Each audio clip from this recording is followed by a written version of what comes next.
To Operation Gaia. This is a new mission I've made in the Falklands map, which is why it looks so gloomy. We'll fix that. Get some lights happening soon. Shush you. Alright, for this mission I want to demonstrate air-to-air weapons. So mostly around the Sidewinder, but we'll carry a bit of both. We'll grab a fuel tank just in case. Request rearming. So of course the Viggen is not really optimized for air-to-air combat. It's got good performance, but the radar has very minimal air-to-air functionality.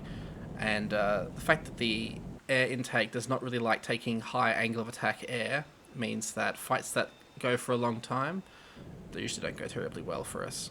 So that's what we're practicing today. We're going to be carrying two inboard RB-74 advanced Sidewinders with full nose lock-on, all aspect shooting. They're probably a weapon of choice. Typically for air-to-air missions, I would carry 4 of them. Outboard of that, we're carrying a pair of Akan gun pods, 30mm, essentially Aiden podded cannons. And outboard of that, we're carrying earlier series RB-24 Sidewinders. These are about equal to a late series AIM-9P that you'd find on an F5, for example. They're still pretty good, and you'll probably carry them all the time. The problem being you can't carry the cleverer RB-74s on the 2 inboard, so you can only carry them on the 2 inboard pylons, which is where the weapons go, so not great. So today we're going to 9099 to read the cartridge, and this base is a bit interesting. We'll start by explaining how it works. So yeah, B0. So again, the jet has no idea which base we're on, that's normal, but this base is different. It's our first full 4-road base. Haven't really finished the testing yet, but each base has its own approach. So London 042, for example, and then we've got London 145 here, all the headings that you would take on the way into landing. So what we'll do, we'll scroll forward and we'll have a look at the windsock and decide on a field to launch from. Let's get some more lighting happening in here. It's already on. It's just weird middle of the day kind of lighting. So yes, as always, if you ever see B0 up here, you must designate which runway you're launching from. And since my last video, I have had it occur on conventional runways too. So bear that in mind. With the windsock pointing in that direction, I think we'll be taking, is that runway 045, I believe there, which we actually start partly in. Now, if I can avoid getting bogged here, that would be great. So yeah, slight crosswind for that field, so we'll sort of come back this way. Let's see if we can get ourselves over here.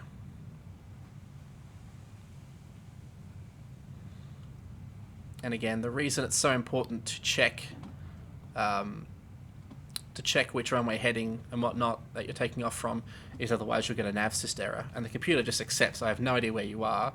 You'll still get, you know, gyros and whatnot, and it'll try to estimate range, but it'll give you incorrect information, which is not really what we want. It's funny, from here I think it might be better off going up on this runway. Yeah, I think actually we'll take that runway.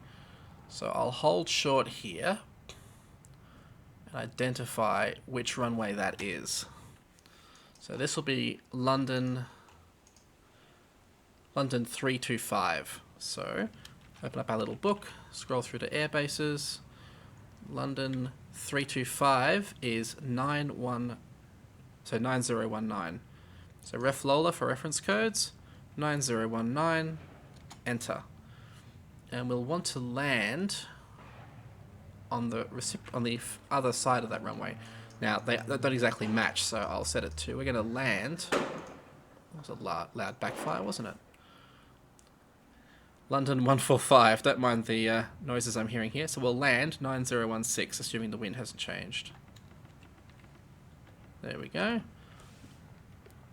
Okay, and before we take off, I will spawn some fighters to be up in the air. Because it's a training mission, I'm only going to show us fighting A4s, which actually give a really interesting example for us when it comes to dogfighting, and what sort of objectives we should have. It's a bit of a curve here, so we'll track forward until it's straight. And it's a bit of a natural ski jump there, so we should have no issues getting off the ground at that distance. Okay. And yes, the red flags are there to alert you before you drive into the center of the runway. Okay, full power as always. There we go. I'm going to rudder a little bit over here and then bring it onto heading. This little dirt track here. And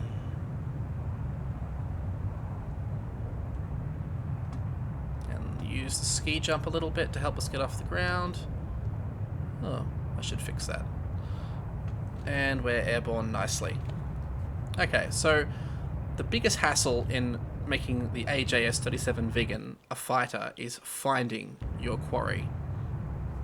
So, I'll put us into max dry. So of course there's always the F10 menu if you want, but that's kind of not really realistic.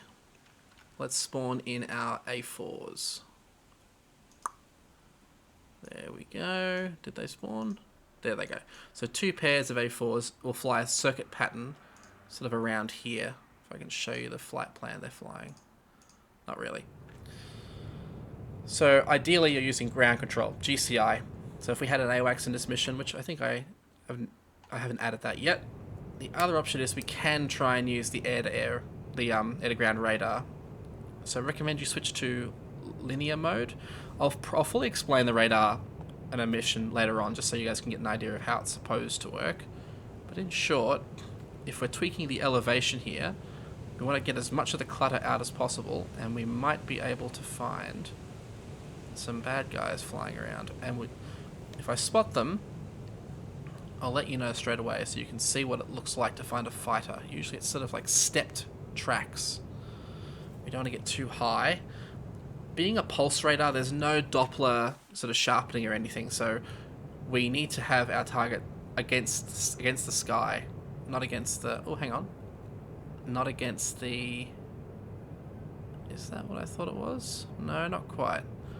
So let's assume we had an AWACS saying fly this way. We want to fly roughly 090, which we're on heading for. And let's see if we can spot them. There's a bit of clutter there. We should see little stepped tracks as the targets move around. And a 60k scan. Sometimes it's super easy, other times it's just really, really tricky.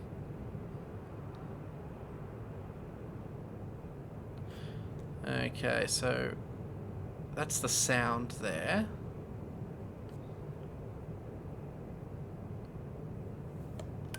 Let's do some quick AWACS discussion here. Okay, so I am currently at 1400 meters. They are at co-altitude, so that's why we can't see them. They're against the ground clutter. Let's roll ourselves nice and low. You'll see that the radar turns off when we dive right down like this. It's slaved to the horizon. It's slaved to whatever elevation we set, irrespective of our nose position. So it's designed to... Let's see. Oh, that might be them. Yep. Okay. I'll pause, and you'll see what I'm talking about here. Do you see in the middle here these stepped contacts? See how they're kind of stepping towards us? I'll try and clean out the rest of the junk with the scan. There we go. They are very faint, but they're off to the left there, and they're sort of stepping towards us. Those are the A4s. Now, obviously we can't lock these targets. We just know that they're ahead of us at about 30 k's or less. We should be able to spot them coming through the clouds, or against the clouds. Now wondering why I made this mission so damn cloudy. Do a bit of a cheat here. They're off to our left a bit. There they are. There's one. Let's talk through the systems first before it gets too exciting. So, regarding controls you'll need, I know this bit I normally skip to in videos, but it's important. You need this function here. Auto throttle disconnect, but mostly it's for IR missile fast select. This is what you use to bring up your dogfight mode. I usually use the pickle button on my stick because the Viggen fires everything through the trigger. So that's a free button, and it's there. The next thing we want is IR missile uncage. I have this set to TMS left on my stick just because I'm a mad guy, but essentially it's the uncage function allowing you to separate where the missile is looking and where the seeker is looking. Sorry. I'll be a bit clearer with that one. The missile seeker in the front, obviously it's a heat seeker, it's a sidewinder, can look around and kind of move about. If you uncage, it's possible to actually have the missile tracking a target somewhere and then pull your nose ahead and make lead, and that can give your missile a better chance to hit. I'll show you how that works. The last thing you need is, the safety brackets, safe and unsafe, but that's pretty standard for everything else. And I think that's all we need. Okay, so they're up there. I can see him. I'm going to press the missile mode. We can hear the tone, and I'll make it a bit louder. Let's see if we can spot him. There he is.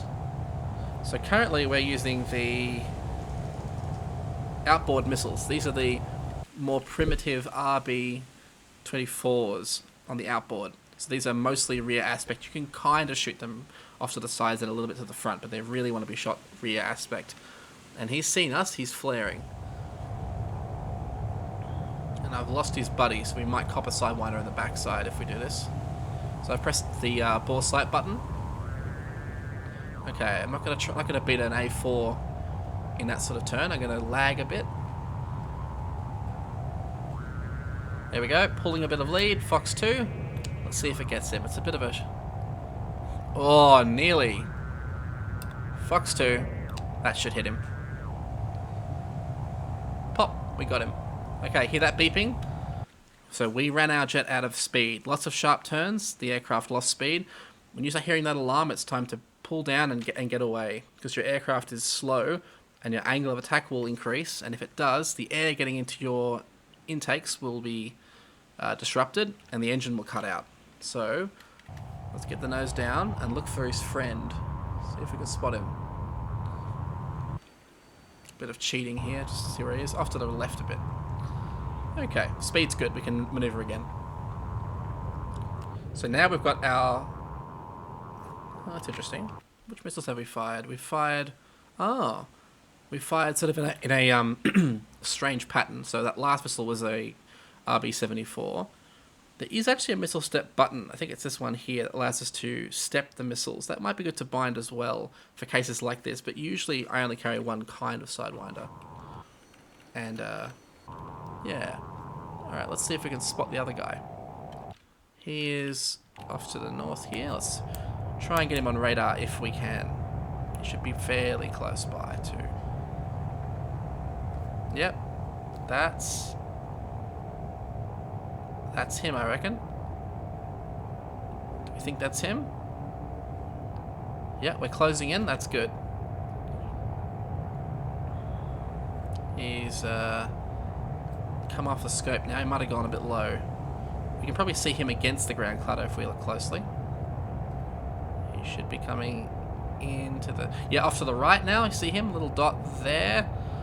Sorry, it's very intuitive, but... No, there he is. I see his flares, though. Okay. Put the bore sight mode in. We should be able to take him out relatively easy. Although, actually, I'm going to switch to the gun pods. That looks like it could be a missile coming in. No. Okay, let's talk gun pods, because we've shown you how sidewinders work. You have to already be in attack mode Akan jacked. So Akan is the gun pod and jacked or yacht is fighter. So air-to-air guns. Now, I'm not a big fan of the gun pods, but they are heavy caliber. They're 30mm, but the case that actually pushes the bullet out, so the propellant is not like the A10's gun. So these drop off fairly quickly. If you hit, they do serious damage, but they do fall off. They're really a short-range weapon. Rate of fire is not awesome either, even with 2 pods. So my big issue with the Akan is that it forces you to fight the way the Viggen is not meant to fight. You notice before with the Sidewinder, we pulled up, put a missile on him, and then broke off. Whereas the gun pods require you to pull and continue and make a sustained turn, which our Viggen's not really designed to do. But I got to show it, so let's see if I can get in and kill this A4. He's diving down. And you will see the radar will actually pick up the contact. Like if we have here, see that's a... Actually, he's doing exactly what I need him to do to make this work. There, I hit him. And honestly, I fire them like this. Big long strings and just like pull through the target. There we go. So that's the gun pod. I mean, he was a very supportive opponent. So anyway, but that's the gun pod. I highly recommend not using the gun pods. We've got 2 more bandits off to the north. Let's go and see if I can shoot them down. Eventually, they'll of course get me, but that's just how it works. Performance-wise, the Viggen is, of course, not really what we're after for air-to-air. It's got decent performance, but it's more a matter of the fact that we don't have the systems to find enemies and not having Doppler and whatnot. If we had the fighter version of the Viggen, the JA-37, different story. And if that ever does come down the pipe, you're going to hear from a very excited... Oh, one thing too. See here, if you're in an air-to-air mode and your radar's on, you actually can see the elevation Q relative to the radar. I wish it was on all the time, really. It's actually pretty handy. So we're just scanning a little bit up, trying to find this guy. And we're getting pretty close, though. So he is... Actually, they're off to our right side. So we're not even searching the right part of the sky.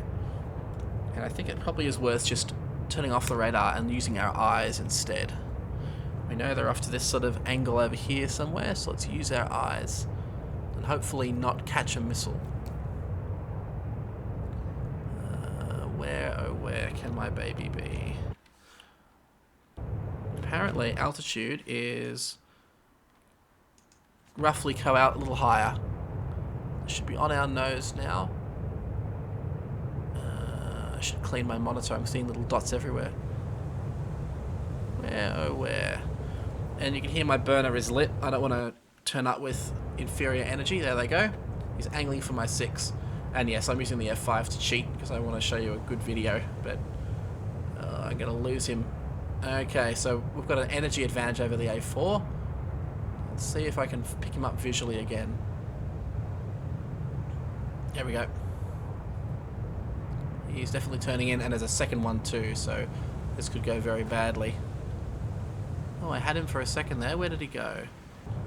There we are. Co-out. It's so dark. Okay, so we pulled a bit of lead there. My aircraft's pointing here. The Seeker was still on him. That meant the missile's initial impulse coming off the rail was supposed to be ahead.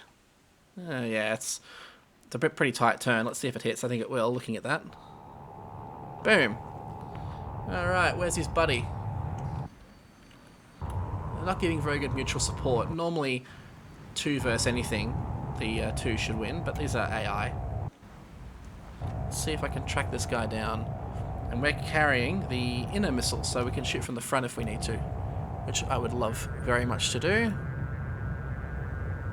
He is cold to us and appears to not see us. Oh no, he's crossing us.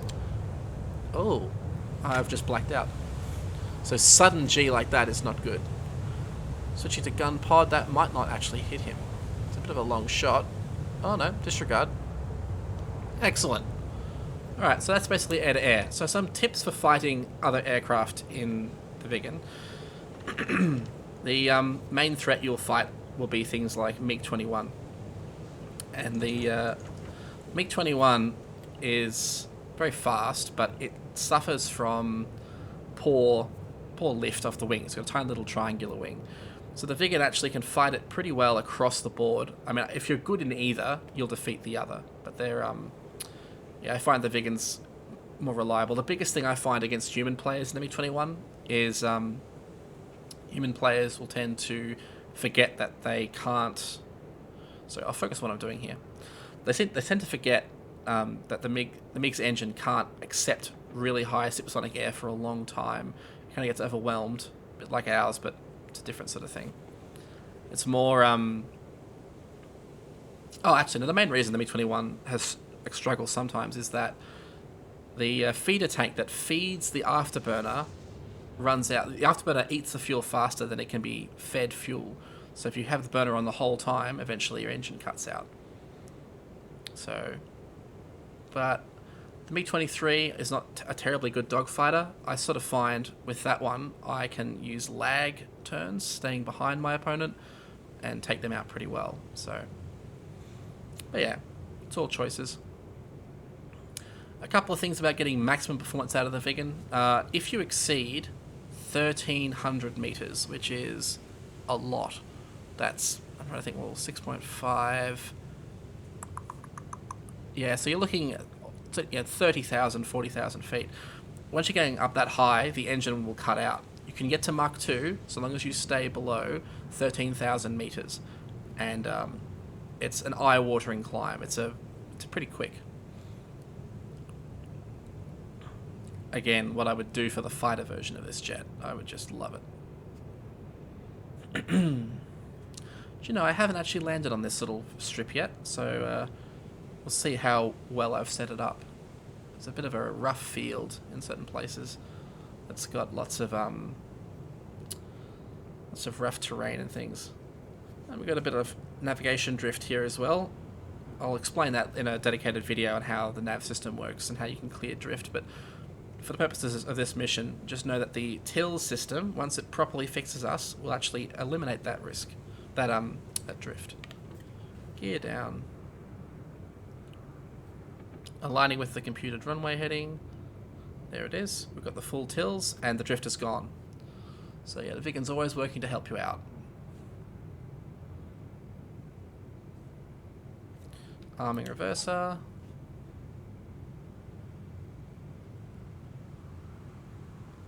It's actually really hard to see these strips.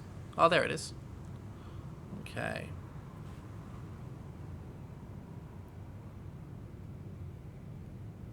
It's so dark, I might even deploy my nose gear a little bit. It might help somewhat. The nose gear light is stuck in underneath this pumpening warning here, so rather annoying. Also, if you're trying to get this helpful scale here to show up, it's an option in the special options in DCS, so yeah.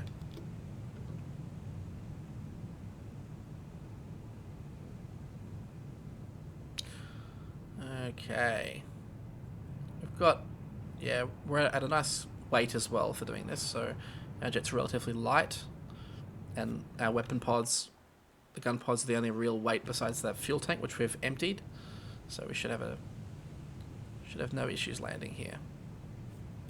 Let's see if I can get visibility. There we go. Let's clean the HUD a little bit. I'm going to just wipe down the brightness of the HUD here with this rotary to the right of the ADI. I want to be able to clearly see my runway. There we go. So we've got to come over here, drag the dot. Right now we're dragging the dot towards that touchdown point.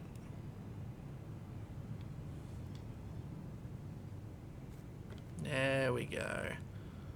I haven't tested all these approaches here, so this might be the mission where we work out this that one of these is not flat enough or has some kind of problem.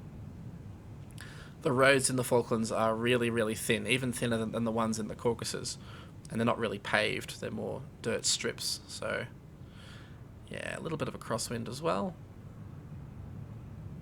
Right now I'm just flying sort of the average between the steering dot and the flight path marker, but I think the flight path marker is going to help me more today. Reverser's on.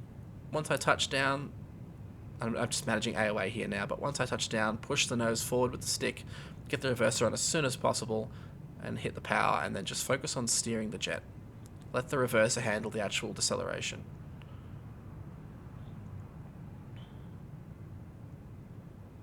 If you do heavy braking and reverse at the same time, it's possible to get really unstable in the yaw axis. You'll kind of yaw left and right.